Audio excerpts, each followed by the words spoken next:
أما بعد فأعوذ بالله من الشيطان الرجيم. بسم الله الرحمن الرحيم. قال الله تعالى في كلامه المجيد: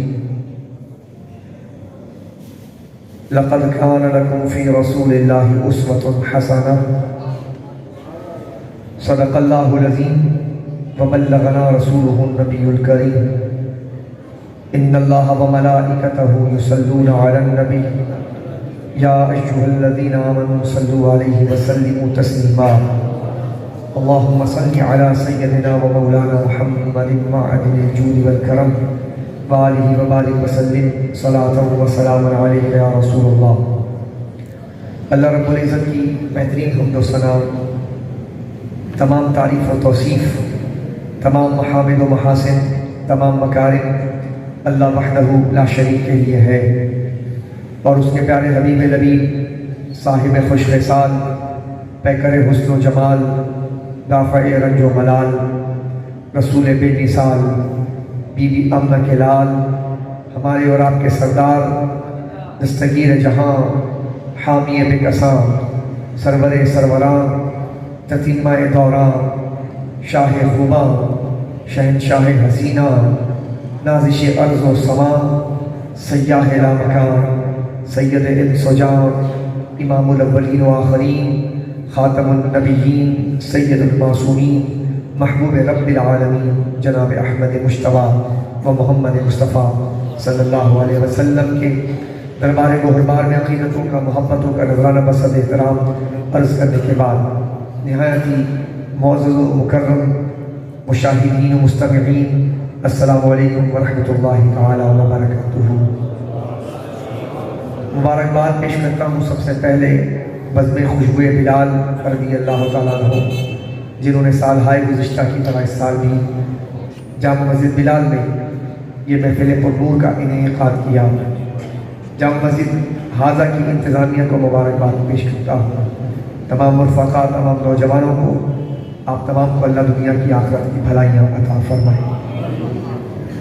یقیناً وقت کا بیشتر حصہ گزر چکا ہے اور آپ کافی دیر سے یہاں مسجد میں تشریف فرما ہے۔ یہ بھی ایک طرح سے مجاہدہ ہے۔ ہم اسلاف کے زندگیوں کو دیکھتے ہیں کہ ان کی زندگیوں میں لفظ مجاہدہ آتا ہے، اور مجاہدے سے مراد یہ ہے کہ کوشش، اللہ کو پانے کی کوشش۔ تو ساری زندگی وہ لگا دیتے تھے اللہ کو پانے کے لیے، غاروں میں چلے جاتے تھے، رات رات بھر قرآن پڑھتے تھے، رات رات بھر نمازیں پڑھتے تھے۔ آپ نے اور ہم نے تو یہاں صرف چند گھنٹے ہی گزارے ہیں۔ یہ بھی مجاہدہ ہے۔ پتہ نہیں کوئی ایسا لمحہ یہاں پر ایسا آیا ہو یا آ جائے کہ اللہ تعالیٰ کو وعدہ ہماری پسند آ جائے اور ہماری پوری زندگی پر محیط ہو جائے۔ حضرت عظیم وقار قرآن کریم کی میں نے آیت کریمہ تلاوت کی ہے۔ اللہ رب العزت اس میں ارشاد فرمایا: لقد کان لکم فی رسول اللہ اسوۃ حسنہ۔ اس سورہ مبارکہ سورہ احزاب کی آیت کریمہ ہے۔ آپ نے متعدد علماء کرام سے اس آیت کریمہ کے ترجمہ اور تفسیر کو سماعت کیا ہوگا، اور اس سے جتنے بھی ممکنہ مسائل ہیں وہ بھی آپ نے سماعت فرمائے ہوں گے۔ اس آیت کریمہ میں اللہ رب العزت نے بہت ہی دو ٹوک انداز میں ارشاد فرمایا کہ تمہارے لیے میرے نبی کی زندگی میں بہترین نمونہ ہے۔ اللہ تعالیٰ نے نبی کو نمونہ اور رول ماڈل بنا کر بھیجا۔ دنیا میں آج جتنے بھی انسان بس رہے ہیں وہ کسی نہ کسی کو دیکھ کر جیتے ہیں، کسی نہ کسی کو دیکھ کر بنتے ہیں۔ آپ نے کسی کو رول ماڈل بچپن میں بنایا ہوگا، اور آپ اسی انسان کی تقلید کرتے ہوئے آپ نے جوانی کی تحریر میں قدم رکھا ہوگا، اور پھر آپ بڑھاپے میں ان کی دہلیز پہ قدم رکھ رہے ہیں، اور پھر آخرت کی طرف آپ رخت سفر باندھ رہے ہیں۔ یہ پوری زندگی کا ایک انسان کا ایک سرکل ہے جس پر انسان زندگی گزارتا ہے۔ کسی نہ کسی کو فالو کیا جاتا ہے۔ بعض لوگ گلوکاروں کو فالو کرتے ہیں، بعض لوگ اداکاروں کو فالو کرتے ہیں، ان جیسی ملاقات اختیار کرتے ہیں۔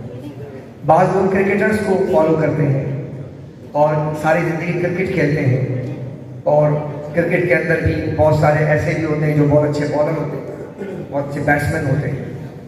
بہت سے ایسے ہوتے ہیں جو آل راؤنڈر ہوتے ہیں، آپ انہیں فالو کرتے ہیں. بہت سارے لوگ ایسے ہوتے ہیں کہ جو دنیا کے اندر کسی ڈاکٹر کو فالو کرتے ہیں اور وہ ڈاکٹر بن جاتے ہیں. الغرض کوئی نہ کوئی انسان، آج کل تو ویسے بھی فٹ بال کا فیور ہے، لوگ فٹ بالر کو بھی، ساکرز کو بھی دیکھتے ہیں اور ان کی زندگی کو سامنے رکھ کر فٹ بالر بننے کی خواہش کرتے ہیں. اس طرح کے بہت سے نوجوان ملیں گے. اللہ تعالیٰ نے ارشاد فرمایا کہ ہر آدمی اپنی زندگی گزارنے کے لیے کسی کو فالو کرتا ہے. لوگوں میں تمہیں بتاؤں، قرآن کہتا ہے لوگوں میں تمہیں بتاؤں بہترین زندگی جس کی زندگی کو دیکھ کر تمہاری زندگی سنور جائے، تم بگڑنے کے بجائے بن جاؤ. کہا وہ کون سی زندگی؟ کا وہ میرے نبی کی زندگی ہے. یہ زندگی بگڑنے نہیں دیتی ہے، یہ زندگی دستگیری کرتی ہے. یہ زندگی نہ صرف دنیا میں تمہارے کام آئے گی، یہ زندگی تمہاری آخرت میں بھی کام آئے گی. کہا کہ اس نبی کی زندگی سے جڑ جاؤ. اچھا، انسان جو تھا یہ بہت مشکل مشین ہے. اس کے اندر بہت سارے کارخانے لگائے گئے، ہزاروں کارخانے ہیں اس کے اندر. اگر آپ دیکھیں یہ آنکھ جو دیکھ رہے ہیں آپ، یہ کارخانہ ہے. ایک چیز آپ دیکھتے ہیں، دیکھنے کے بعد پھر آپ رنگت، مرد ہے عورت ہے، دور ہے نزدیک ہے، کلر، مختلف شباہتیں، یہ ساری چیزیں آنکھ کے ذریعے آپ دیکھ رہے ہیں. اور یہ بار بار یہ آنکھ کتنی تیزی کے ساتھ اس کارخانے کے اندر یہ جائزہ لیتی ہے کہ یہ لال رنگ ہے، یہ نیلا رنگ ہے، یہ بوڑھا بیٹھا ہے، یہ جوان بیٹھا ہے، یہ بچہ بیٹھا ہے. یہ آنکھ کے ذریعے آپ دیکھ رہے ہیں اور اس کارخانے کے اندر یہ تمام چیزیں ڈیولپ ہوتی ہیں. اسی طرح آپ سن رہے ہیں، آپ کو سماعت ہو رہی ہے، یہ بھی ایک کارخانہ ہے. اندر آپ دیکھیں، دل ہے، ایک کارخانہ ہے. ڈائجسٹو سسٹم ایک کارخانہ ہے. آپ کے پھیپھڑے، لنگس ہیں، سانس کا آنا جانا، یہ آپ کے کاربن ڈائی آکسائڈ باہر پھینکتا ہے، آکسیجن اندر لیتا ہے. یہ کارخانہ ہے جو آپ کے پورے نظام تنفس کو چلا رہا ہوتا ہے. الغرض آپ دیکھیں کہ یہ ایک انسان جو ہے نا، انسان ایک مشکل ترین مشین ہے اور بہت سارے کارخانوں کا مجموعہ ہے. تو جب آپ کسی ایک مشین کو گھر میں لے کر آتے ہیں تو اس مشین کو چلانے کے لیے ایک کتاب دیا جاتا ہے کہ اس کو چلایا کیسے جائے، اور ساتھ میں چلانے والا بھی آتا ہے اور بتاتا ہے اس کو چلایا کیسے جائے گا. اللہ سبحانہ و تعالیٰ نے حضرت انسان کو پیدا کیا اور یہ مشکل ترین مشین بنائی کارخانے قدرت میں. اسے یوں ہی نہیں چھوڑ دیا بلکہ اسے چلانے کے لیے قرآن بھیجا کہ اس کو کیسے چلایا جائے گا. اور نہ صرف قرآن بھیجا بلکہ اس قرآن کو پڑھ کر سمجھانے والا بھی بھیجا جسے محمد رسول اللہ کہتے ہیں. اس طرح مکمل اللہ رب العزت نے ہمیں ایک سسٹم کے اندر لا کر قرآن اور حدیث اور رسول پاک کی زندگی کو ہمارے لیے مکمل نمونہ بنا کر بھیجا. اب نبی پاک علیہ الصلوۃ والسلام کی زندگی ہمارے لیے نمونہ ہے. لہذا آپ کی زندگی میں آپ دیکھیں تو بہت سارے آپ کو اسلوب ملیں گے. ایک اسلوب جو حضور کی زندگی کی گزارنے کا تھا وہ آپ کی عملی زندگی ہے، اسٹرگل لائف ہے. آپ نے اپنی اسٹرگل لائف کو کیسے گزارا؟ آپ نے دعائیں مانگی، اللہم انی اعوذ بک من العجز والکسل، اے اللہ مجھے عاجز ہونے سے بچا، مجھے کاہل ہونے سے بچا.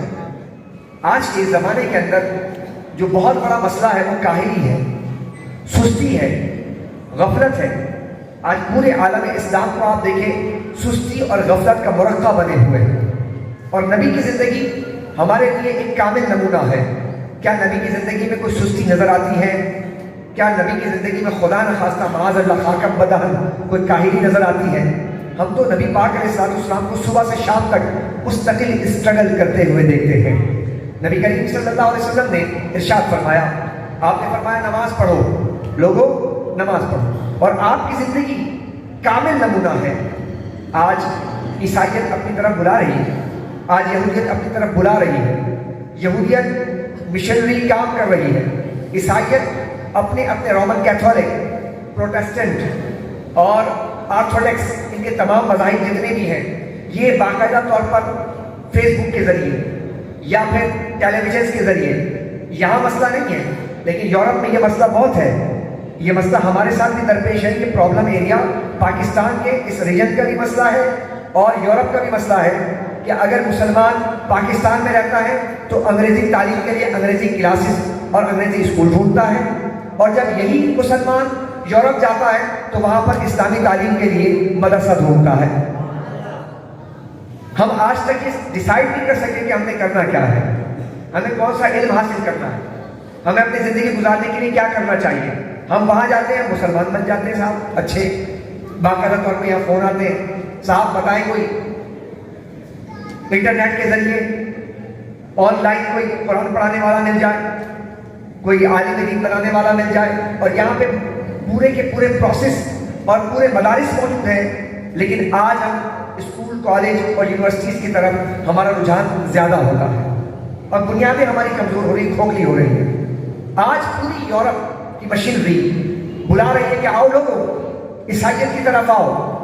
تو عیسائیت کی طرف جو وہ بلاتے ہیں, تو کیا حضرت عیسیٰ علیہ السلام نے کیا ایسی بھرپور زندگی گزاری؟ آپ نے اپنے دور کے اعتبار سے ایک بہت کامل زندگی گزاری, لیکن پوری انسانیت کے لیے آپ کی زندگی نہیں تھی. صرف بنی اسرائیل کے لیے آپ تشریف لے کر آئے, آپ نے شادی نہیں کی, آپ نے گھر نہیں بنائے.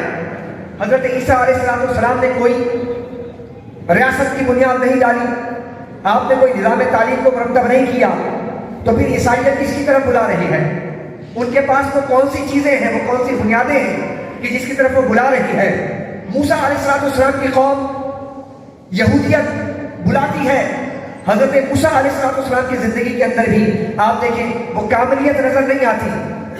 جو انسان کی ریکوائرمنٹ ہے آج کے موجودہ زمانے میں, ہم صرف ایک شخصیت کو دیکھتے ہیں کہ جس شخصیت کو سامنے رکھنے کے بعد یہ تعین کیا جا سکتا ہے کہ قیامت تک کے لیے ان کی زندگی کامل نمونہ ہے, اور وہ ایک ذات ہے جن کا نام محمد رسول اللہ صلی اللہ علیہ وسلم ہے.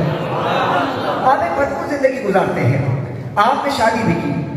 آپ اگر شادی شدہ ہیں تو آپ آئیے حضرت سیدہ عائشہ صدیقہ کے شوہر کو دیکھیے کہ وہ کیسی زندگی گزار رہے ہیں. اگر آپ باپ ہیں تو حضرت فاطمہ الزہرا کی زندگی کو دیکھیے, ان کے والد محترم کی, کہ انہوں نے اپنے بچوں کی تربیت کیسے فرمائی ہے. اگر آپ ایک جج ہیں تو آپ مسجد نبوی میں بیٹھے ہوئے تاجدار کونین کو لوگوں کے فیصلے کرتے ہوئے دیکھ لیجئے کہ حضور لوگوں کے فیصلے کس طرح کرتے ہیں. اگر آپ سپہ سالار ہیں, آپ کسی فوج کے کمانڈ سنبھالنے والے ہیں, اللہ اکبر, تو آئیں بدر کے میدان میں دیکھیں کہ تلوار نکال کر 313 فوج کو کس طرح کمانڈ کر رہے ہیں محمد رسول اللہ. آپ ان کی زندگی کو دیکھ سکتے ہیں. آج آپ اگر میزبان ہیں تو آپ دیکھیں کہ آقا دو جہاں اپنے ہاتھ سے دودھ کو دھو کر اپنے مہمانوں کو کس طرح پلا رہے ہیں. اگر آپ مسافر ہیں تو آپ دیکھیے کہ لا مکہ, ہم تو دنیا میں سفر کرتے ہیں نا, آپ آئیے ایک ایسا بھی مسافر ہے کہ جو دنیا کے اندر نہیں بلکہ آسمانی دنیا کی طرف جاتا ہے اور کیسے سفر کرتا ہے, آپ اس کے سفر کو دیکھ سکتے ہیں. اگر آپ مسافر ہیں, آپ ہجرت کرنے والے, گھر کو چھوڑنے والے ہیں, مائگریٹ کرنے والے ہیں, آپ ایک ہجرت کرنے والے ہیں, تو آقا دو جہاں کی مکی زندگی کو مدینے میں ڈائیورٹ ہوتے ہوئے دیکھ سکتے ہیں. الغرض نبی دو عالم صلی اللہ علیہ وسلم کی زندگی کو آپ دیکھیں کہ ہر جہت سے, ہر سمت سے آقا دو جہاں کی زندگی آپ کی دستگیر کرتے ہوئے نظر آتی ہے. نبی کریم علیہ السلام کی زندگی میں ایک بہت اہم پہلو ہے, وہ قابل توجہ ہے. آپ نے جو کہا ہے اس سے کہیں زیادہ کر کے دکھایا ہے. آج ہمارے یہاں ایک بہت اہم غلطی ہم سے ہو جاتی ہے, ہم اپنے بچوں سے چاہتے ہیں کہ وہ زیادہ کام کریں لیکن ہم خود کم کام کرتے ہیں. ہم چاہتے ہیں کہ ہمارے بچے نماز پڑھیں لیکن ہم خود نماز نہیں پڑھتے. نبی کریم علیہ السلام کی زندگی ہمیں یہاں پر دستگیری کرتے ہوئے نظر آتی ہے. آقا کریم علیہ السلام ارشاد فرماتے ہیں لوگوں نماز پڑھو, لیکن خود کا حالت کیا ہے؟ نماز پڑھنے کا حکم ہے 5 وقت, اس میں بھی ہم نہیں پڑھ پاتے. اور خود کا حالت یہ ہے کہ آقا کریم صلی اللہ علیہ وسلم 5 وقت کی نماز تو پڑھتے ہیں, لیکن جب صبح کا وقت ہوتا ہے تو آپ چاشت کی نماز بھی پڑھتے ہیں, آپ اشراق کی نماز بھی پڑھتے ہیں, پھر آپ مغرب کے بعد اوابین کی نماز بھی پڑھتے ہیں, آپ رات دنیا سو جاتی ہے تو تہجد کی نماز بھی پڑھتے ہیں. الغرض آپ نے اپنی زندگی کو اس طرح نمازوں کے ذریعے صحابہ کے سامنے رکھا. صحابہ نے دیکھا کہ میرا نبی جب اتنی نماز پڑھتا ہے تو ان کے لیے 5 وقت کی نماز آسان ہو جاتی ہے. نبی نے فرمایا روزے رکھو. آپ کے لیے میرے لیے مہینے میں 1 مہینہ, سال میں 1 مہینہ رمضان کا روزہ رکھنا فرض ہے, لیکن جب نبی کی بات آتی ہے تو آپ ایام 20 کے روزے رکھتے ہیں. 14, 15, 13, 14, 15 یہ تاریخ ہر مہینے کے آپ ایام 20 کے روزے رکھتے ہیں. جب آپ کے روزے رکھنے کا معاملہ آتا ہے تو آپ پیر کا روزہ رکھتے ہیں، آپ کے روزے رکھنے کا معاملہ آتا ہے آپ جمعے کا روزہ رکھتے ہیں، آپ کے روزے رکھنے کا معاملہ آتا ہے تو آپ رجب کا پورا مہینہ روزہ رکھتے ہیں، آپ شعبان کا پورا مہینہ روزہ رکھتے ہیں، اور آپ کے روزہ رکھنے کا مرحلہ آتا ہے تو آپ یوم عاشور کا روزہ رکھتے ہیں، پھر آپ ذی الحج کے ایام میں عشرۂ ذی الحج کے 10 دن آپ اس کا روزہ رکھتے ہیں، اور پھر اپنی امت سے کہتے ہیں لوگوں تم پر رمضان کا ایک روزہ، ایک مہینے کا روزہ فرض کیا گیا ہے۔ یہ نبی کی زندگی ہے کہ اسٹرگل لائف آپ نے گزاری، مستقل جد و جہد مسلسل آپ نے گزاری۔ لوگوں آقا کریم علیہ السلام نے ارشاد فرمایا، کہا کہ یا ایھا الذین آمنوا اذکروا اللہ ذکرا کثیرا، اللہ کو خوب یاد کرو، کثرت کے ساتھ یاد کرو۔ آپ سے کہا کثرت سے یاد کرو، لیکن جب اپنی بات آتی ہے تو کوئی لمحہ ایسا نظر نہیں آتا کہ اللہ کے رسول اللہ کو یاد نہیں کر رہے ہوتے ہیں۔ لباس پہنتے ہیں تو اللہ کو یاد کرتے ہیں، آپ بیت الخلاء تشریف لے کر جاتے ہیں تو اس سے پہلے بھی اللہ کو یاد کرتے ہیں، بیت الخلاء سے باہر آتے ہیں تو بھی اللہ کو یاد کرتے ہیں، آپ کھانا کھاتے ہیں تو اللہ کو یاد کرتے ہیں، آپ چڑھائی کرتے ہیں تو اللہ کو یاد کرتے ہیں، چڑھائی اترتے ہیں تو اللہ کو یاد کرتے ہیں، بستر پر سونے جاتے ہیں تو اللہ کو یاد کرتے ہیں، آپ کسی کو سے سلام مصافحہ کرتے ہیں تو اللہ کو یاد کرتے ہیں۔ الغرض آپ نے اپنی زندگی میں کوئی لمحہ ایسا نہیں گزارا جس میں آپ اللہ کو یاد کرتے ہوئے نظر نہیں آتے ہیں۔ یہ اسٹرگل لائف نبی کریم علیہ السلام نے گزاری۔ اس کے بعد آپ صلی اللہ علیہ وسلم کی زندگی کے اندر ایک بہت اہم پہلو ہے، سست اور کاہل۔ آج ہونے والی جو قوم نبی کریم علیہ السلام کی زندگی سے درس لے، آپ 10 سال کی زندگی مدنی اٹھا کر دیکھیں، مدنی زندگی کے اندر آقا جہاں حضور پاک صلی اللہ علیہ وسلم نے 2 ہجری کے اندر بدر کا معرکہ ہوا، اور 9 ہجری کے اندر تقریباً یہ غزوہ تبوک یہ وائنڈ اپ ہوا، یہ آخری غزوہ۔ اس دوران تقریباً 7 سال نبی کریم علیہ السلام نے جہاد کیے۔ اب یہ اسٹرگل لائف دیکھیں آپ، یہ قوم جو راتوں میں چائے کے ہوٹل پر بیٹھ کر اپنے وقت کو برباد کرتی ہے، جو فیس بک کے اوپر بیٹھ کر لائک اور ڈس لائک کو کنسیڈر کر رہی ہوتی ہے، اس قوم کے اس امت کے نبی کا عالم یہ ہے کہ نبی کریم علیہ السلام نے 7 سال کے اندر 83 لڑائیاں لڑی، 83 لڑائیاں، 83 لڑائیاں، اس پہ 27 جنگوں کے اندر نبی پاک صلی اللہ علیہ وسلم اللہ اکبر کبیرہ آپ خود بنفس نفیس شریک ہوئے اس کے اندر۔ اسے غزوہ کہتے ہیں، جس میں آپ شریک نہیں ہوئے اسے سریہ کہتے ہیں، اس کی جمع سرایہ ہوتی ہے۔ غزوات النبی کا ایک باب ہے، اور پھر اس کے اندر صحابہ کرام کے جو اسٹرگل ہے اس کو آپ دیکھیے۔ یہ دین ایسے نہیں اب تک پہنچا، اس دین کے لیے خون دیا گیا ہے، اس کے پیچھے بہت محنت کی گئی ہے، اس کے لیے حضرت سیدنا صدیق اکبر، حضرت طلحہ، حضرت ابو دجانہ، حضرت سعد بن ابی وقاص، حضرت عمر بن الجموح، ان صحابہ کرام نے قربانیاں دی ہیں۔ اگر کوئی پوچھے، آپ سے کوئی پوچھے کہ امت میں سب سے بڑے دن کا نام بتائیں کہ جس میں بہت زیادہ عرس مبارک جمع ہے، ابھی سلطان سید سخی سید عبد الوہاب جیلانی رحمۃ اللہ تعالی کا عرس مبارک ہوا۔ یہ مہینہ جو گزرا ربیع الثانی کا، اس میں 3 بڑی بڑی شخصیات کا یوم عرس تھا۔ 11 ربیع الثانی حضرت شیخ عبد القادر جیلانی رحمۃ اللہ علیہ کا یوم عرس ہے، ٹھیک ہو گیا۔ 18 ربیع الثانی حضرت نظام الدین اولیاء محبوب الہی کا یوم عرس ہے۔ 28 ربیع الثانی حضرت شیخ اکبر محی الدین ابن عربی کا یوم عرس ہے۔ میں اس کی طرف بھی آپ کی توجہ دلوانا چاہتا ہوں۔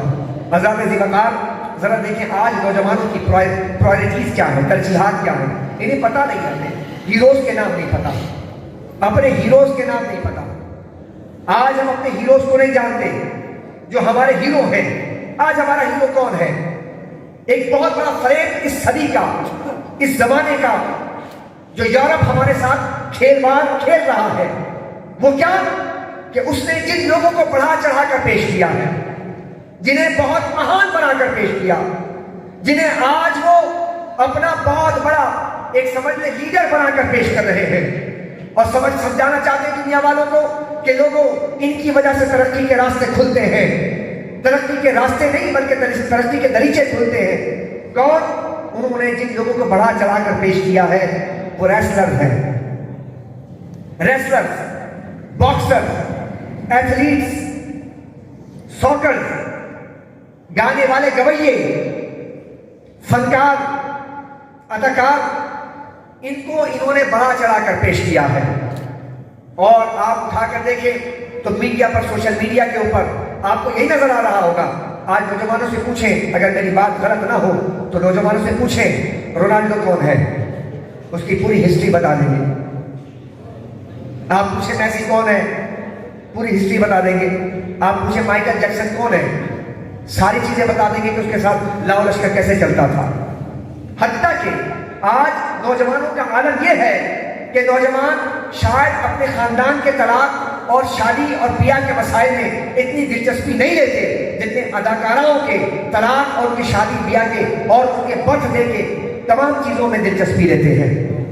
میری بات اگر آپ تک پہنچ گئی ہے تو میں اور آگے اس میسج کو آگے کنوے کرنا چاہوں گا. غور کیجیے آپ، توجہ دیجیے آپ. کیا یہ جو انٹرٹینمنٹ کے جو لوگ ہیں، انٹرٹین کرنے والے جو لوگ ہیں، کیا یہ لوگ اس دنیا کو چلا رہے ہیں؟ آج جن کے پیچھے ہمارا نوجوان مر رہا ہے، اگر یہ کانوں میں بالی پہن لیں تو ہمارا نوجوان کانوں میں بالی پہنتا ہے. اگر یہ اللہ اکبر کبیرہ جسم کے اوپر ٹیٹوز بنائے تو ہمارا نوجوان ٹیٹوز بنا رہا ہے. اگر یہ اپنے پینٹ کے اندر کوئی سوراخ کر دیں تو آج ہمارا نوجوان ان کی تقلید کرتے ہوئے ان کے پیچھے چل رہا ہے. حتیٰ کہ ہمارے کلچر میں، ہماری ثقافت میں آپ شادی بیاہ کی تقاریب کو دیکھ لیں، صرف ایک نکاح نظر آتا ہے کہ جو صرف ایک اسلامی کلچر کو ریپریزنٹ کر رہا ہوتا ہے. اس کے بعد کیا ہوتا ہے؟ یہ اسلامی معاشرہ ہے. پاکستان کا مطلب کیا تھا؟ لا الہ الا اللہ کی بنیاد پر قائم ہونے والے ملک میں کیا ہو رہا ہے؟ بینکویٹس کے اندر جا کر دیکھیں آپ، ہوش نما مناظر ملیں گے آپ کو. شرم اور حیا کا جنازہ نکل چکا ہے. آج مسلمان برائے نام رہ چکا ہے. ناچ گانا، لٹی کھیلنا، بھنگڑے ڈالنا، بڑے میاں کو، بڈھوں کو، بزرگوں کو جن کے ہاتھ میں تسبیح ہونی چاہیے بھنگڑے ڈال رہے ہیں. بتائیے آپ، کیا ہمارا معاشرہ اس نہج پر نہیں پہنچ گیا؟ کیوں؟ اس لیے کہ جو تقلید کی جا رہی ہے اور جس بنیاد پر آج یورپ، امریکہ اور پوری دنیا کے جو پیچھے جو کار فرما دماغ ہے، انہوں نے آپ کے سامنے جس تصویر کو پیش کیا ہے، آپ کو یہ بتایا کہ یہی لوگ ہیں جن کے پیچھے تم نے چلنا ہے. انہوں نے اپنے ہیروز کو پیچھے چھپا رکھا ہے. وہ سائنٹسٹ ہیں، وہ اکنامسٹ ہیں جو پوری دنیا کو چلا رہے ہیں. آپ میں سے کوئی ایک شخص کھڑا ہو کر یہ بتا دے کہ امریکہ کے کوئی بڑے 5 بڑے سائنٹسٹ کا نام آپ نہیں بتا سکتے، لیکن 5 اداکار، گلوکار اور 5 سوکر فٹ بال کے نام پوچھ لیں تو ان کا پورا بایو ڈیٹا آپ بتا دیں گے. ہمیں کن کاموں میں لگا دیا؟ ہمیں اپنے مقصدیت سے ہٹا دیا، جو ہمارا اصل آنے کا مقصد تھا اس سے ہٹا دیا، اور ہمیں ان کاموں میں لگا دیا. نوجوانوں، فٹ بال سے تمہاری مثال دیتا ہوں. یہ فٹ بال یعنی کھیل بنفس نفیس کوئی بری چیز نہیں ہے، بات اس کی نہیں ہو رہی. کھیل بنفس نفیس بری چیز نہیں ہے، بلکہ اسلام اس کی پذیرائی کرتا ہے. اسلام چاہتا ہے کہ ایک مسلمان کھیلے اور اس کے اندر اسے ورزش کرنی چاہیے، اسے اپنے صحت کا خیال رکھنا چاہیے. ایک بہترین مسلمان اللہ کے نزدیک وہ ہے جو صحت مند ہے. کمزور مسلمان اللہ کو پسند نہیں ہے، ڈھیلا ڈالا مسلمان اللہ کو پسند نہیں ہے. ذرا سا صحیح سے بیٹھ جائیں.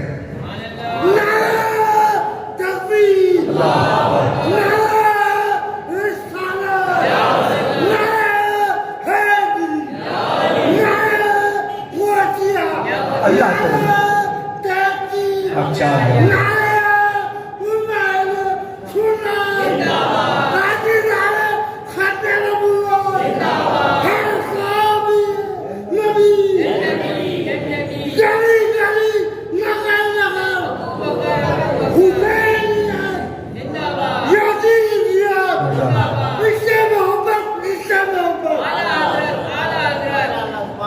ذرا مجھے ایک بات بتائیے، اس شخص کو دیکھیے، غور کریے، یہ ہمارے لیے ایک سبق ہے. اتنے سارے صحت مند لوگ بیٹھے ہوں نا، یہ سبق ہے. یہ انسان ہمارے لیے سبق ہے. اس کے جذبے کو سلام ہے. خدا کی قسم اس جیسا جذبہ 10% بھی ہمارے پاس آ جائے نا ان کے پاس تو شاید ہمارے یہاں ایک بہت بڑا انقلاب آ جائے. اس جذبے کے ساتھ اس شخص نے, آپ اس کی حالت دیکھیں کہ یہ چلنے پھرنے سے قاصر ہے, لیکن آپ اس کے اندر جو جذبہ ہے, مولانا روح کیا فرماتے ہیں, تو ہے کیا چیز, تو ہڈی اور گوشت کا لوٹڑا ہے. اگر تیرے اندر سے جذبات نکال دیے جائیں تو کچھ بھی نہیں ہے.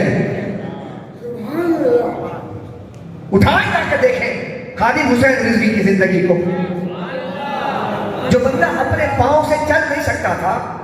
میں اسی طرح پڑھ رہا ہوں, اسٹرگل لائف. یہ شخص نے اتنے نعرے لگائے, آپ اس کے جواب بھی نہ دے سکے. ایک بات عرض کر رہا ہوں, میں کوئی ٹونٹ نہیں کر رہا, اپنے گریبان میں منہ ڈال کر دیکھیں آپ کہ ہم آج کہاں کھڑے ہیں. یا ہم اس قوم سے لڑنے جا رہے ہیں جو 24 گھنٹے میں اسٹرگل لائف گزار رہی ہے. چائنیز کو دیکھیں آپ, کتنی محنتی قوم ہے.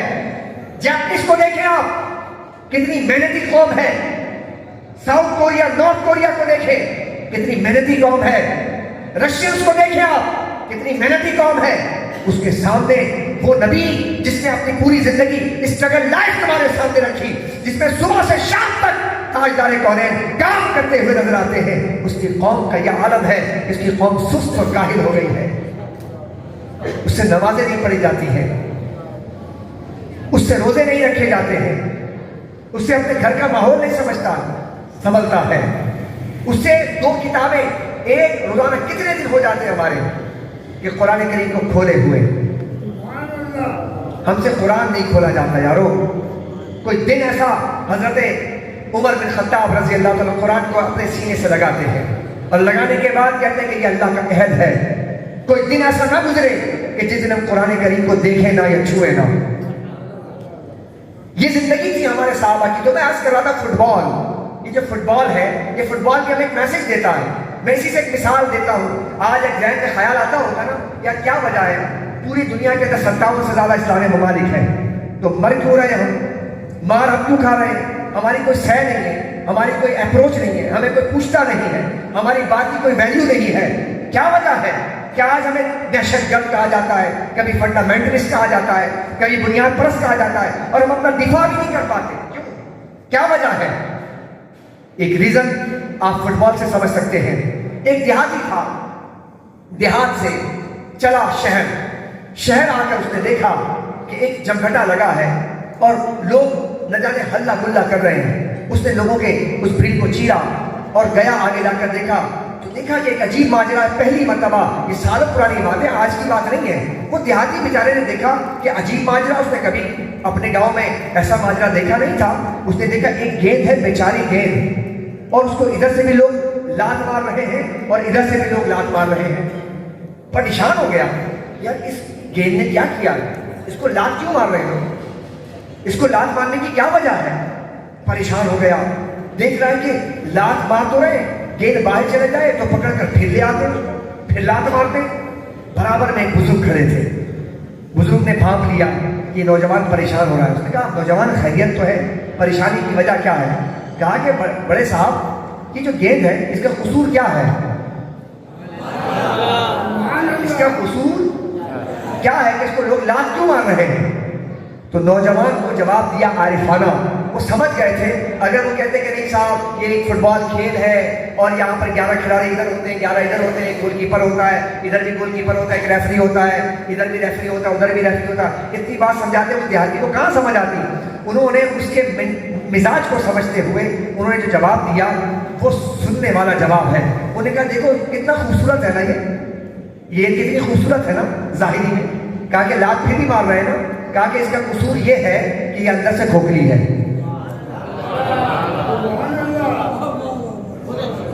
یہ اندر سے, ذرا زور سے بولا, ذرا زور سے بھائی, میں کراچی سے سنانے آیا ہوں تمہیں, میں تو سفر کر کے آیا ہوں, آپ تو یہی بیٹھے ہو نا بھائی. کیا اندر سے کیا ہے, وہ کھوکھلی ہے. تو کہا جو چیز اندر سے کھوکھلی ہوتی ہے اس کو لات مارا جاتا ہے. وہ چیز اندر سے کھوکھلی ہو اسے لات مارا جاتا ہے. کہا کہ آج بھی عالم اسلام اسے لات اسی لیے مارا جا رہا ہے کہ وہ اندر سے کھوکھلا ہو چکا ہے. اپنے اخلاق میں، اپنے کردار میں جھوٹ ہم بولے، غیبت ہم کریں، برائیاں ہم کریں، رشوت ہم دیتے ہیں، سود ہمارے یہاں، شراب ہمارے یہاں. کون سی ایسی برائی ہے جو ہمارے اندر ہمیں کھوکھلا نہیں کر رہی ہے؟ اللہ اکبر. کبھی کسی پتھر کو لات مارتے ہوئے دیکھا؟ مار کے دیکھو ٹانگ ٹوٹ جائے. کہا کہ اگر تم چاہتے ہو کہ سامنے والے کو تم زیر کر دو تو اندر سے بھر جاؤ. تو مارنے والا 10 دفعہ سوچے گا کہ اس کو لات مارنے سے میں ہی زخمی ہو جاؤں گا. حضرات ذی وقار، یہی بات میں عرض کر رہا تھا کہ غور کیجیے جو ہمارے ہیروز ہیں، جنہیں ہیرو کہا گیا، آج وہ ہیرو ہمارے سامنے نظر نہیں آتے، ہمارے آنکھوں سے اوجھل ہیں. کون لوگ؟ اگر پوچھ لیا جائے کہ ایک دن بتاؤ جس دن بہت زیادہ عرس ہو، سب سے زیادہ عرس والا دن، یعنی عرس میں بڑا دن کون سا ہے، تو شاید آپ میں سے سب خاموش ہو جائیں کہ کون سا دن ہوگا. 3 دن، 3 عرس، 4 عرس، 5 شخصیات، 5 بزرگان دین کے عرس ہوں گے ایک دن کے اندر. لیکن ایک دن ایسا ہے کہ جس دن پورے 365 دن کے اندر ایک دن ایسا ہے کہ جس میں سب سے زیادہ عرس کو جمع کیا گیا ہے. جانتے ہیں وہ کون سا دن ہے؟ وہ دن ہے 15 شوال المکرم. بولیے کون سا دن ہے؟ 15 شوال المکرم. 70 صحابہ کرام شہدائے احد کے شہادت کا دن ہے، اور سب ایک سے بڑھ کر ایک شاہکار. بڑے بڑے صحابہ کرام شہید ہوئے. حضرت امیر حمزہ، حضرت مصعب بن عمیر. جائیں جا کر دیکھیں آپ. میرا یہ موضوع نہیں، لیکن میں آپ سے عرض کر رہا ہوں کہ اسٹرگل لائف گزاری. 70 صحابہ نے شہادت کے جام نوش فرمائے، اور اس کے بعد کہیں جا کر اللہ اکبر یہ دین آگے بڑھا. نبی پاک علیہ السلام نے تقریباً 27 جگہوں کے اندر شرکت فرمائی، اور پھر 9 ازواج بیک وقت آپ کے حلالہ نکاح میں تھے. آپ ان کو بھی ٹائم دیتے تھے، آپ ڈیلیگیشن آتے ان سے ملاقات کرتے. آپ نے کیسے زندگی کو مینج کیا تھا؟ یہی زندگی میں جو آپ کا رنگ نظر آتا ہے صحابہ کرام کی زندگی کے اندر، اسی زندگی کا رنگ نظر آتا ہے. صدیق اکبر کی زندگی دیکھیں، 2.25 سال خلافت کے ہیں. لمحہ خاموش نہ رہے، لمحہ آپ چین سے نہ بیٹھے. ایک طرف سے فتنہ اٹھا ختم نبوت کا، ایک طرف سے فتنہ اٹھا منکرین زکوٰۃ کا. آپ ان کی سرگوبی کرتے ہیں، داخلی اور خارجی ہر لحاظ سے فتنے ہوتے ہیں، اور صدیق اکبر رضی اللہ تعالیٰ عنہ اس کا قلع کما کرتے ہوئے نظر آتے ہیں. 10 سال کی زندگی ملتی ہے حضرت عمر بن خطاب رضی اللہ تعالیٰ عنہ کو. اللہ اکبر. حضرت عمر بن خطاب نے کس طرح ایک ایک سسٹم کو ڈیولپ کیا. آپ نے زکوٰۃ کا نظام قائم کیا، بیت المال کا نظام قائم کیا، پولیس کا محکمہ ڈیولپ کیا، فوجی چھاونیاں بنائی، زراعت کا محکمہ بنایا، آپ نے ڈاک کا محکمہ بنایا، آپ نے سنہ ہجری کو جاری کرنے کے لیے کیلنڈر کو مرتب کیا. اور آپ کے اللہ اکبر کبیرہ، آپ کے زمانے میں ہر جمعے ایک شہر فتح ہوتا تھا، اور 10 لاکھ مربع میل حکومت تھی. سرکار دو عالم جب دنیا میں تشریف فرما تھے، آپ نے اس پورے سلطنت کو اتنی وسعت دی کہ آپ نے صرف 10 سال کے اندر 22 لاکھ مربع میل پر اسلامی سلطنت کو پھیلا دیا تھا. یہ آپ کی اسٹرگل لائف تھی. حضرت ذی وقار میں آپ کی توجہ دلواتا جا رہا ہوں. پھر حضرت سیدنا عثمان غنی کا زمانہ آیا. آپ کی اسٹرگل لائف کیا تھی؟ آپ اللہ اکبر کبیرہ، آپ نے قرآن کو مرتب کیا. قرآن کے ایک رات پر لوگوں کو جمع کیا، آرمینیا تک فوج گئی، اور حضرت عثمان غنی کے زمانے کے اندر 3 بر اعظموں کے اندر مسلمانوں کا جھنڈا گاڑ دیا گیا. حضرت علی کا زمانہ آیا. آپ کی اسٹرگل لائف سوزشیں تھیں، بغاوتیں تھیں، ہر طرف جنگ و جدل تھا. آپ نے 5.5 سال کے اندر ان کا قلع کما کیا. اس طرح خلفائے راشدین نے اپنی زندگی میں حضور کی زندگی سے جو رنگ لیا تھا وہ اسٹرگل لائف تھی. آپ نے عبادت میں کوئی کمی نہیں چھوڑی، آپ نے زندگی میں کوئی کمی نہیں چھوڑی. اور پھر صحابہ کرام کی زندگی کو قیامت تک کے لیے نمونہ عمل بنا کر پیش کیا گیا. لوگوں، جب تمہیں ریاست کی بنیاد ڈالنی ہو تو پیچھے مڑ کر دیکھنا. میرے خلفائے راشدین کی زندگی یہ ایسی زندگی ہے کہ تمہیں روشنیاں فراہم کر رہی ہوگی. اگر تم نے ان کے طرز زندگی اور طرز حکومت سے فائدہ اٹھایا تو تم کبھی مار نہیں کھاؤ گے. حضرت ذی وقار، پھر ایک زمانہ آیا. آگے چلیے. میں کوئی روایتی تقریب میں آپ کو واقعات سنانے نہیں آیا، بلکہ آپ کو جھنجھوڑنے آیا ہوں۔ میرے بھائیوں، میرے دوستوں، آج اس زندگی سے نکلو جو کاہلی اور سستی پر ہے، اس پر 100 مرتبہ لعنت بھیجو۔ جس زندگی کے اندر نماز نہ ہو، جس زندگی کے اندر اسٹرگل نہ ہو، جس میں نہ تم دنیا کا کام کر رہے ہو نہ آخرت کا کام کر رہے ہو۔ اقبال نے کیا خوب بات کہی تھی، محبت مجھے ان جوانوں سے ہے جو ڈالتے ہیں ستاروں پہ کمند۔ نوجوانوں، تم اپنی زندگیوں پر غور کرو۔ نوجوان تو خالد بن ولید بھی تھا، نوجوان خالد بن ولید بھی تھا۔ اگر موت میں کھڑا ہو جائے تو ہاتھ میں 8 تلواریں، آہی تلواریں توڑ دیتا ہے۔ تم بھی نوجوان ہو، تمہاری زندگیاں کہاں بیت رہی ہیں؟ تم اپنی زندگیوں کے اندر مسلمانوں کو اس دنیا کو فائدہ دینے کے لیے کیا کر رہے ہو؟ ہمارے اسلاف نے فائدہ پہنچایا۔ امام اعظم ابو حنیفہ کا زمانہ آتا ہے۔ امام اعظم ابو حنیفہ رحمۃ اللہ تعالیٰ علیہ جب دیکھتے ہیں کہ پھر اسلام پھیلتا چلا جا رہا ہے، عجب تک پہنچ گیا، اب لوگوں کو مسائل میں دشواری آ رہی ہے، تو آپ نے ساری زندگی فقہ کو مدون کرنے کے لیے آپ نے ایک باقاعدہ کیبنٹ بنایا۔ آپ نے اپنے شاگردوں کو جمع کیا اور آپ نے اپنی زندگی کے اندر اللہ اکبر تقریباً 11 لاکھ سے زائد مسائل قرآن و حدیث سے نکال کر فقہ حنفی کو مدون فرمایا۔ آپ نے کتنی مشکل سے اس دین کو آگے بڑھایا گیا ہے، کتنی مشکل سے یہ دین ہم تک پہنچا ہے۔ پھر حدیث کے جمع کرنے کا وقت آیا تو پھر ہمیں حضرت سیدنا امام بخاری نظر آتے ہیں۔ انہوں نے کتنی محنت کی ہے، بخارا سے اٹھتے ہیں اور سوچا کہ آقا دو جہاں کی احادیث مختلف جگہوں پر ہے، کیوں نہ اس کو کتابی شکل میں جمع کر دیا جائے۔ آپ نے سفر کیے، مشکل کام تھا، آسان کام نہیں تھا۔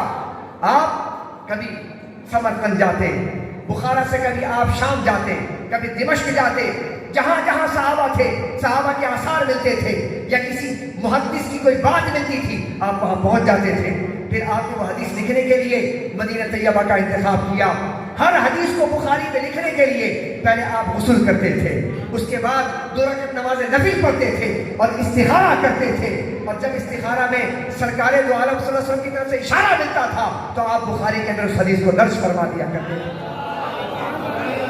بخاری کو لکھنے کے لیے کتنی اسٹرگل کی گئی ہے، اللہ اکبر۔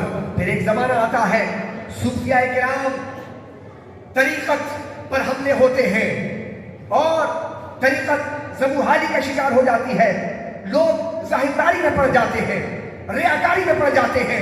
ایسے موقع پر یہ 6 صدی ہجری کا زمانہ ہے اور اسلام انحطاط اور زوال کا شکار ہوتا ہے، تو ایک مرد آہد، مرد بحران، مرد قلندر پیدا ہوتا ہے جس کا نام شیخ عبد القادر جیلانی رحمۃ اللہ تعالیٰ علیہ ہوتا ہے۔ کون سا زمانہ؟ جس زمانے کے اندر شیخ عبد القادر جیلانی رحمۃ اللہ تعالیٰ علیہ نے جو اسٹرگل لائف گزاری ہے، وہ کتنی محنت والی زندگی تھی۔ 91 برس زندگی گزاری، کتنی؟ 91 برس زندگی گزاری ہے آپ نے، 91 ایئرز۔ حضرت سیدنا شیخ عبد القادر جیلانی کی زندگی میں آپ 2 حصے کر لیں۔ آپ مادرزاد ولی ہیں۔ آج کوئی پیر صاحب کا بیٹا ہو، پہلی بات تو یہ ہمارے یہاں پیر بھی بہت بن رہے ہیں، ہمارے یہاں سلسلہ یہ بہت تیزی کے ساتھ آگے بڑھ رہا ہے، ہر آدمی پیر، ہر آدمی خلیفہ، یہ سلسلے آج بہت بڑھ رہے ہیں۔ آتا جاتا کچھ ہو یا نہ ہو، دین پر عمل کرنا آتا ہو یا نہ ہو، دین کے بنیادی تعلیمات پتہ ہو یا نہ ہو، آج ہر آدمی پیر بننے کے لیے تیار ہے۔ خلافت مل گئی، خلافت کہیں سے بھی مل جائے، جناب پیر بن گئے، آستانے کھول لیے گئے۔ میں مذمت نہیں کر رہا، میں عرض کر رہا ہوں کہ جو لوگ جہالت کی فیکٹری کی پیداوار ہے وہ کیا کسی کی اصلاح کریں گے؟ آج اہل سنت والجماعت پر ایک بہت بڑا حملہ یہ بھی ہے، رقیق حملہ ہے، کہ آج جہال پیروں نے ڈیرا ڈال لیا ہے۔ میں جب نظام الدین اولیاء رحمۃ اللہ علیہ کی زندگی کو دیکھتا ہوں تو غور کیجیے گا آپ ذرا، آپ چونکہ علم مشکل کام ہے نا پڑھنا، مدرسے کے اندر علم پڑھنا مشکل ہے، حدیث پڑھنا، فقہ پڑھنا اور اس کے ساتھ ساتھ تفسیر پڑھنا مشکل کام ہے۔ یہ کون پڑھے گا صاحب؟ بس خالی پٹکا ڈال لو، انگوٹھیاں پہن لو، بڑے بال کر لو اور جناب یہاں پر ایک محراب بنا لو اور سمجھ لو کہ صاحب لوگ آ کے ہاتھ چوم لیں، بس پیر بننے کے لیے اتنی بات کافی ہے۔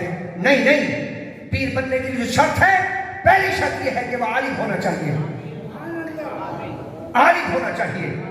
حضور غوث العظم شیخ عبد القادر جیلانی کی زندگی کو دیکھیں، نظام الدین اولیاء کی زندگی کو دیکھیں۔ حضرت بابا فرید نے التمہید کتاب ہے، بہت ہی مشہور کتاب ہے، جو کہ ہمارے یہاں درس نظامی میں شامل نصاب ہے۔ حضرت بابا فرید نے التمہید کو نظام الدین اولیاء کو سبقاً پڑھایا، سبقاً پڑھایا۔ اس کے بعد اس کا امتحان لیا۔ جب نظام الدین اولیاء التمہید امتحان دینے میں کامیاب ہو گئے تو پھر بابا فرید نے انہیں خلافت عطا فرمائی۔ حضور غوث العظم شیخ عبد القادر جیلانی، میں یہاں پر ایک بات عرض کروں کہ نیک ہونا اور بات ہے، کسی آدمی کا نیک ہونا اور بات ہے، لیکن مرشد ہونا اور بات ہے۔ ہم ہر ایک کو مرشد بنا لیتے ہیں، پھر ہمارے چہرے، ہم کیا کہتے ہیں صاحب، بڑا نور ہے چہرے پر، یہ ہماری یہاں اصطلاح آ گئی ہے۔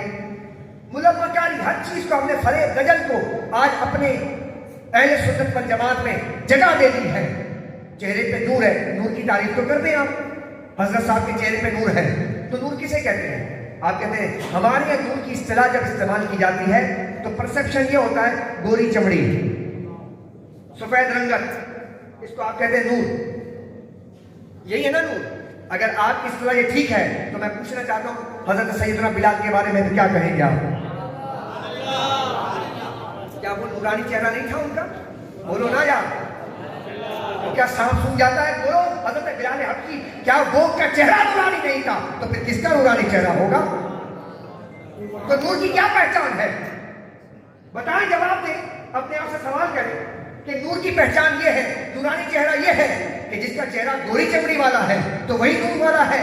تو بلال حبشی جیسی رنگت والا جو ہوگا، نہیں، ہم نے غلط سمجھا، اصل نورانیت انسان کے اندر ہوتی ہے، کردار میں ہوتی ہے۔ جیسے پھول ہے، پھول کو بتانے کی ضرورت نہیں ہوتی کہ میں پھول ہوں، اس کی خوشبو بتاتی کہ یہ پھول ہے۔ ولی اللہ کو بتانے کی ضرورت نہیں، یہ ولی اللہ ہے، ارے اس کا کردار بتاتا ہے کہ یہ ولی اللہ ہے۔ اس کا چہرہ دیکھ کے رب یاد آ جائے، سمجھ لو اللہ کا ولی ہے۔ آج آپ نے پیروں کا نام لے کر جناب ایسے معاملات، رفض آ گیا، رافضیت آ گئی، ہر آدمی اپنے یعنی جہالت کا دور ہو رہا ہے۔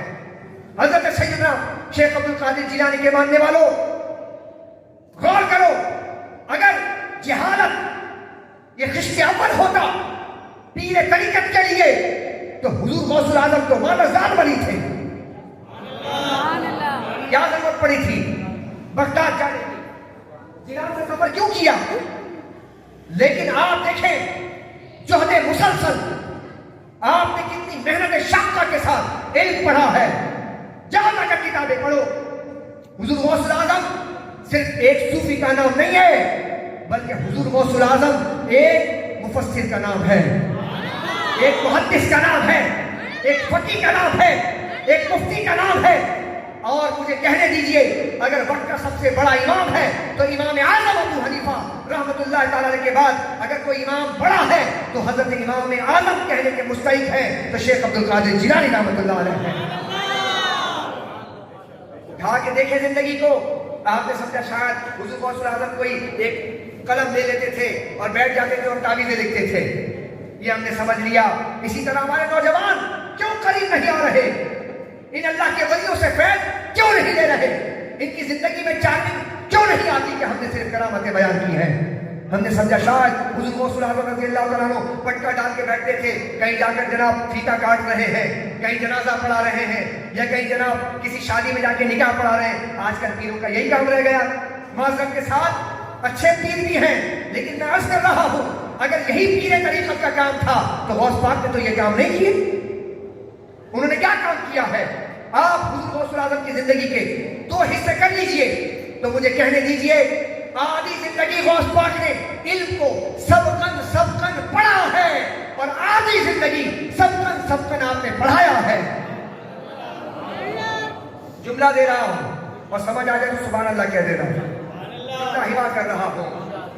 اہل حیدرآباد، حضور غوث العظم کی زندگی میں بہت سے دن ایسے آئے ہیں کہ آپ بغیر غذا کے تھے، بغیر غذا کے، بغیر روٹی کے آپ نے زندگی گزاری ہے۔ حضور غوث پاک کی زندگی میں ایسے ایام آئے ہیں کہ بغیر پانی کی زندگی گزاری ہے، بغیر کھانے کی زندگی گزاری ہے. 12 سال جنگلوں میں گئے اور جا کر فرماتے ہیں کہ میں نے سخت ترین مجاہدہ کیا، ایسا مجاہدہ کہ اگر میرے مجاہدوں کو پہاڑ پر ڈال دیا جائے تو پہاڑ ریزہ ریزہ ہو جائے گا.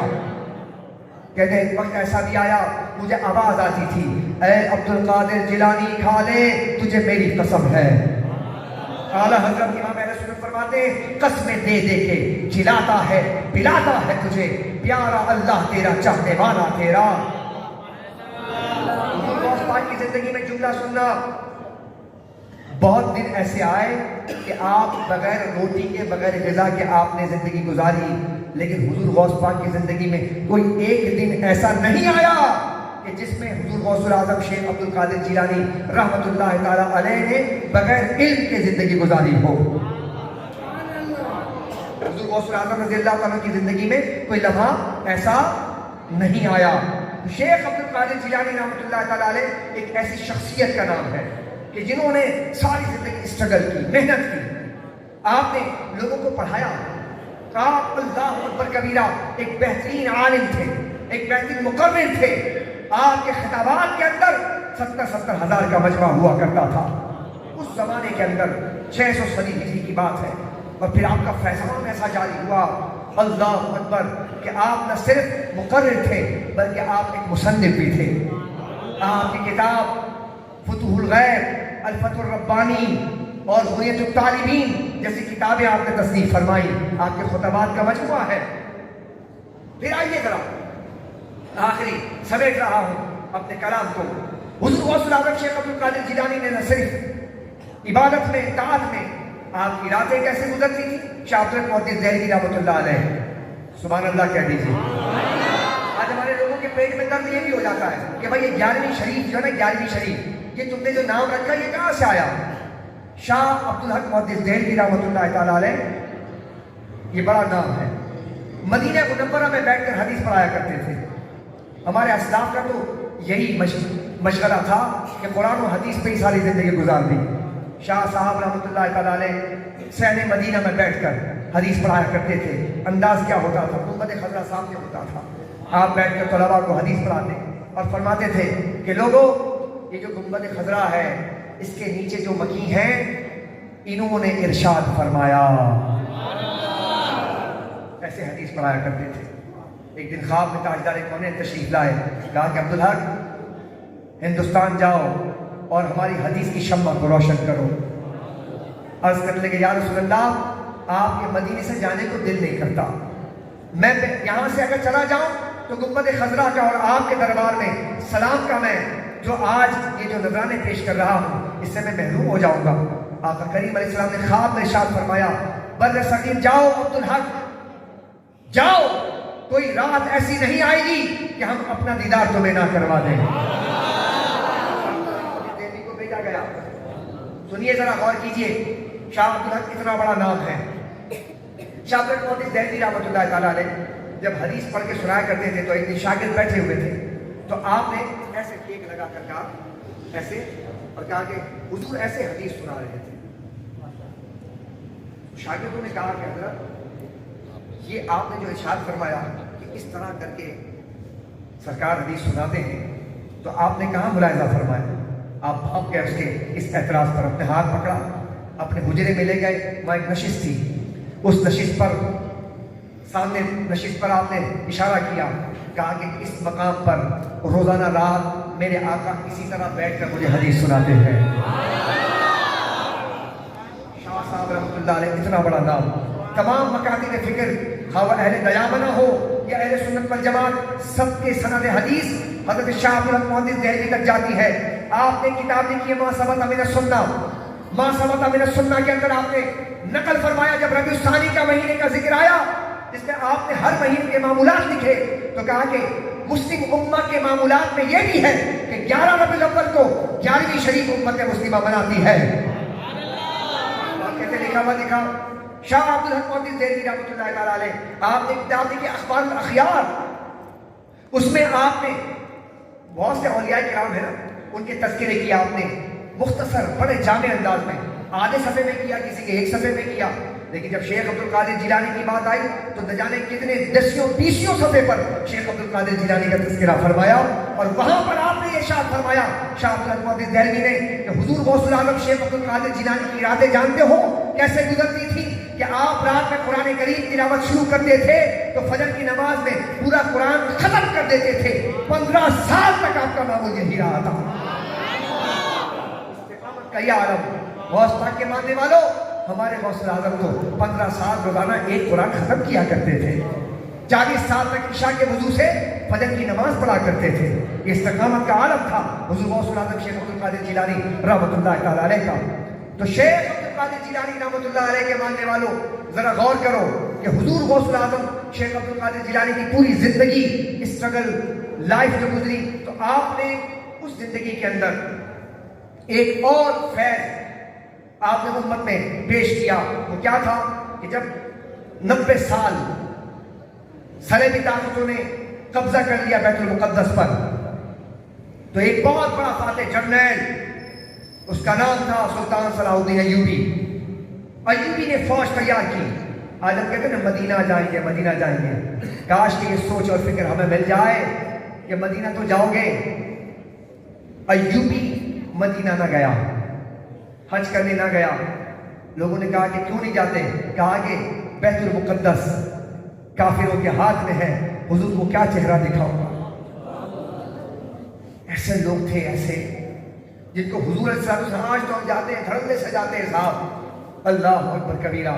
یہی بات میں نے خالد حسین رضوی رحمۃ اللہ تعالی علیہ کے صاحبزادے کی زبان سے سنی کہ جب بیٹا کہتا تھا چلو نا چلتے ہیں مدینہ چلتے ہیں، تو اللہ اکبر، تو یہ خالد حسین رضوی کے یہی الفاظ تھے، کہتے تھے کہ نبی کے خاکے بن رہے ہیں، ہم حضور کے پاس جائیں گے تو اب حضور کو کیا منہ دکھائیں گے، کیا چہرہ دکھائیں گے۔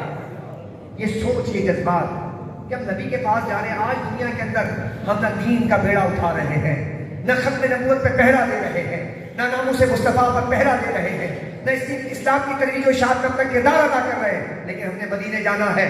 جرنیل تھا ایوبی، اس نے کہا کہ بیت المقدس آزاد نہ کروا لوں اس وقت تک نہیں جاؤں گا، حج کرنے نہیں گیا۔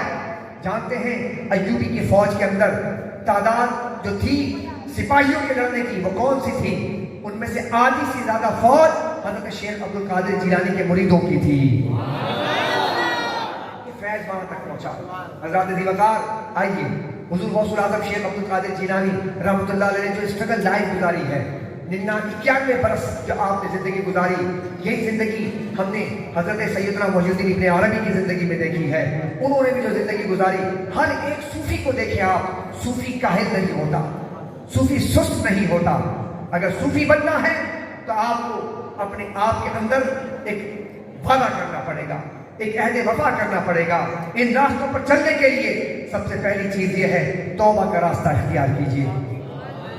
زندگی کا کوئی بھروسہ نہیں دوستو، پیغام دے رہا ہوں، توبہ کرو توبہ، اور توبۃ النصوحہ کرو، توبۃ النصوحہ کرو۔ کون سی توبہ؟ فرمایا حضرت عمر نے ایسی توبہ کرو کہ اگر بکری کے تھن سے دودھ نکل جائے نا تو دودھ واپس نہیں جاتا نا، کہ ایسی توبہ کرنے کے بعد دوبارہ گناہوں کی طرف نہ جاؤ، ایسی توبہ کرو۔ نوجوانوں کبھی کر کے تو دیکھو، اللہ کی رحمت تمہاری دستگیری کرتی نظر آئے گی۔ توبہ کرنے کے بعد دو